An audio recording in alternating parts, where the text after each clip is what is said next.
everybody, this is Jace from Marshall Made Collectibles, and today we're doing a retro review. I really love doing these because as many cool things that keep coming out, and I know there's tons of collectibles that fit every niche, whether you're a statue collector, a vinyl collector, or a 1/6 scale collector, or even now a lot of the 1/9 or Mego size. I like to every once in a while just go back to stuff that came out in the past from where we came from, and a lot of those pieces are still gem pieces, and if you're a collector, it's really worth your time to seek some of those older pieces out to fill your collection. And what I have in front of us today is one of the first premium format figures that Sideshow put out, and it is, of course, as you can see, Hellboy. This is a quarter scale figure. It is a mix of mixed media. You have polystone and fabric goods on him.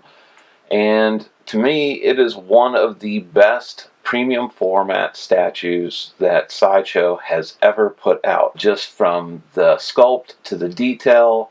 Now, the box is a little bit different too. This came out about the same time that Sideshow was putting out their Universal Monsters quarter scale, which are some of the best Universal Monster collectibles ever put out. The base is a little bit smaller on him compared to what we see nowadays because the more of the emphasis wasn't on the base, which is just what the figure stands on, but it was the figure itself.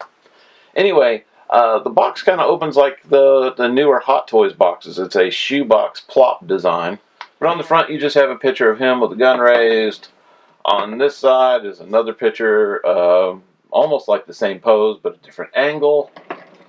On this side, again, it's kind of the same pose. And on the back, it's pretty much the same pose, but then you have a little right up here, and we have pictures of the Right Hand of Doom, the Samaritan, and the leather belt, and like everything that's on it. There was only 2,000 of these made. This one happens to be 199 out of 2,000. So I'm going to go ahead and open him up, and I'm going to have him on the Lazy Susan, and we'll go from there. Okay, and we are back. And boy, did I have a devil of a time putting him on his base. Yeah, I know that's a really bad pun, but I still wanted to say it. Looking at this piece, it's magnificent. And for 15 years, when you think of other pieces that have come out from other manufacturers, and like issues that develop over time, whether it be the pleather peeling or this flaking or this falling apart or the glue doesn't hold up or this or that, this piece still looks like the day that it was purchased. It is gorgeous. And I'm just going to go over some of the highlights, and we'll make a quick review, and then at the very end I'll have some HD photos. So on the bottom we have a base, which is the BPRD logo, which is the hand holding the sword. And it's just a plain, unobstructed base. There are 4 pegs which fit into the boots, or the polystone legs, which are a little hard to finagle on because the back heel pegs are longer than the toe pegs. I'm not taking it off to show you because it was a pain in the ass to put on. From there, you got some really nicely sculpted combat boots with lifts on them because you can see how they're a little bit taller than normal. Almost kind of look like a Frankenstein boot. And then you come into the pants, which the pants, they're not leather. They're like a pleather, but for 15 years, they've held up incredibly well. Of course, depending on how you keep your collectible room really determines how a lot of your stuff will last. You don't want a arid, hot environment where stuff will dry out and crack. But going on up to the pants, you come to his belt, which is leather-like. Sadly, you got this great holster for the Samaritan, which you don't really get to see because it's hidden by the jacket. You've got the belt, again, with the BPRD logo on it, and that's metal. You have I want to say that is metal, a metal rusted looking horseshoe for good luck. You've got his cross with a rosary bead hanging, and then you've got some of his pouches where he keeps like his extra ammo. I've seen other people do reviews of this way back in the day, and they keep these in the back of the figure. Why? I don't understand. You want to bring them out where you can see them. Up underneath the coat, it's not doing you no favors. Nobody's going to see them. Because these are really nice done pouches done in that same leather work that the belt is. Now the belt, I'm not sure if it's a leather or a pleather. It's really thin. I wouldn't mess with it too much because I got a feeling over time, well, over time, it's 15 years right now, that would degrade. But I think that the more you mess with it, the more it would probably screw up. Then you come to the coat itself, which again is a pleather material. It's lined. It's got this beautiful stitching in it to give it like that faux kind of lined look, and it's kind of a brown satin. The coat itself is a tannish brown pleather, which I don't think is too accurate to the movie, because the movie, the coat was canvas, or looked like it was canvas. Speaking of the coat, it does have, again, the BPRD logo right there on his shoulder. It's got a wire in this flap right here that goes around. You've got a wire that extends. No, it's not there. You got a wire that extends the bottom of the coat on the hemline, so you can get some dynamic poses, which is really, really nice. In his left hand, you've got a gloved hand, which goes all the way up. Again, you have, and this is something that you wouldn't normally see, you've got the BPRD logo again on his glove, and you have the Samaritan, which you can see the shells. You've got this little leather piece hanging off of the bottom, which is nice. Mine is kind of turned up. I'm not going to pull on that because I don't want to break it. There we go. I can bring it down. There you go. It's kind of right there, just dangling. I got the hammer, you can see that very well, and the barrel, it's really nicely detailed. It's got some nice patina, and if you look real close, you can even see the little screws that are like holding it together, and those are all sculpted in. That is all polystone.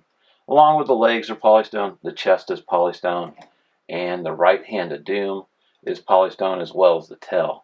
Now, the right hand of doom is extremely well sculpted. It's got all those little nooks and crannies, kind of reminds you of Ben Grimm. And you've got that spiral design like in the movie. Now, that spiral design also follows all the way up to his shoulder. Now, from right here to here is like that fabric kind of plush with that wire armature in there, so you can move the arm around, which is hidden by the jacket, so you don't get to see that. But you've got that spiral that continues on, and it's just like in the movie. Now, the sculpt on his chest is excellent.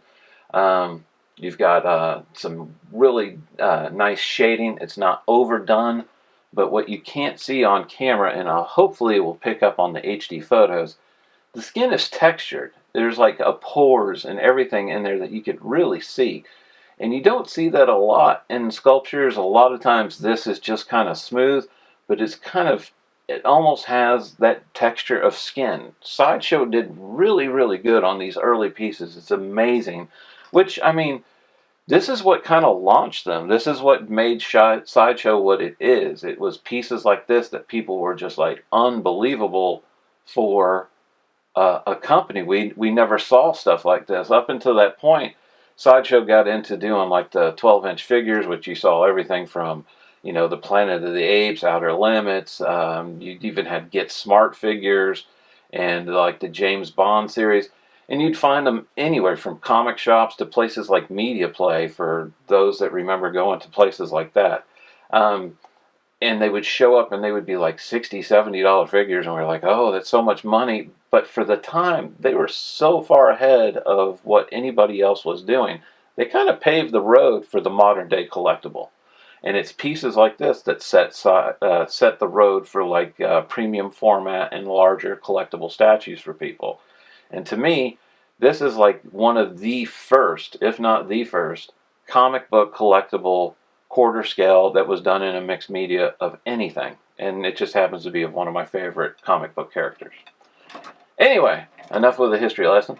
On the back, you've got a tail, and that just plugs in. No, it's not magnet. This is way before magnet. It's a friction type plug, but it's got a wrap around it, so it fits in nicely. It doesn't move. I've seen people move the tail and have it in the other direction, which is wrong. This is the way it's supposed to go. That line is the top, not the bottom or the side. And it just wraps around his leg. It's really nicely sculpted, again, in polystone paint with that shading. And again, if you look really close, this is all textured as well. Again, the coat looks gorgeous in the back.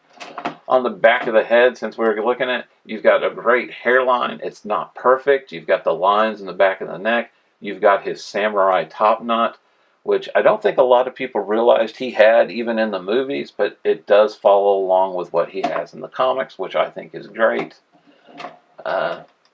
Ears sculpted nicely. You've got, again, the great hairline. You've got the horns that have obviously been shaved off, and the cracks and kind of scar marks on there that are well shaded. And then you've got this incredible head sculpt, which just looks fantastic. Now, is it 100% dead on Ron Perlman? No, I don't think it does. But it definitely is Hellboy. It's a good mix of almost like a comic mix and the Ron Perlman makeup of Hellboy. So even if you're not a fan of the movies and you're a fan of Hellboy, this statue would fit in great with your collection. Anyway, hang back, check out the HD photos. I thank you for watching. If you're a new subscriber, I thank you so much. We love our subscribers. You mean the world to us. If you haven't liked or subscribed to us, please do so. We are a super small channel, and we are desperately trying to grow, but we can't grow without you guys. And we really appreciate each and every one of you. If you know anybody else that might be interested in checking out our channel, some of our toy reviews and collectible reviews, please send them our way. We could definitely use the viewership. Anyway, this is Jace for Marshall Made Collectibles. I thank you for watching, and take care.